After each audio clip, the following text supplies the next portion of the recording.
Apakah Bitcoin itu zero sum game? Sini gue jelasin kayak anak SD. Oke, jadi sebelum kita menjawab pertanyaan ini yang jadi debat dalam komunitas investasi di Indonesia, kita harus ngerti dulu zero sum game itu apa. Simpelnya, zero sum game itu adalah satu kondisi di mana setiap kali ada yang menang, harus ada yang kalah. Contoh sederhananya, kalau misalnya Indonesia main bola lawan Jepang, menang 2-0. Indonesia menang, harus ada yang kalah, yaitu Jepang.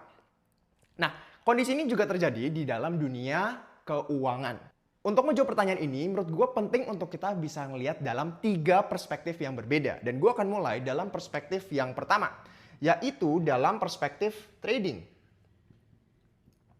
Trading ini berarti kita ngomonginnya short term atau jangka pendek. Kita bisa ngomongin mungkin 1 jam, ya, 1 hari, atau mungkin 1 minggu. Very short term. Dalam jangka pendek, buat gua trading Bitcoin, it's a zero sum game. Kenapa begini? Gua akan coba jelasin pakai contoh sederhana aja. Let's say Bitcoin sekarang lagi trading di 100 ribu dolar. Oke, minggu depan dia naik ke 110 ribu dolar. Terus dia turun lagi ke 100 ribu dolar, balik ke titik awalnya.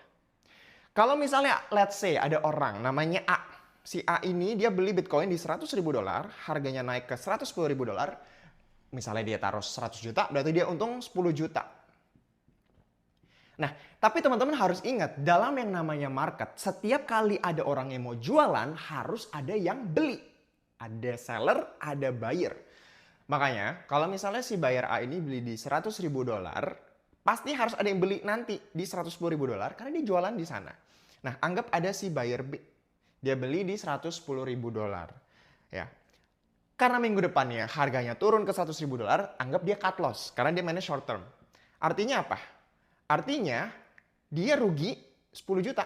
Karena kan dia beli barang 100 juta juga ya dari si buyer A. Nah, dalam simulasi singkat ini kita bisa lihat kalau Bitcoin itu zero sum. Ini ngomonginnya short term ya.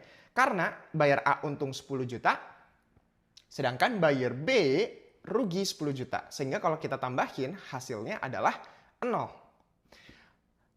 Nah, kalau teman-teman mungkin bilang, oh berarti semua financial market kayak gini dong. Belum tentu. Kalau kita ngomongin let's say saham, ya, saham ini dia kan berarti kepemilikan dalam perusahaan. Perusahaan itu menghasilkan yang namanya laba. Nah, laba ini bisa nanti dibagiin dalam dividen dan lain sebagainya. Sehingga ada value yang diciptakan dari sebuah saham.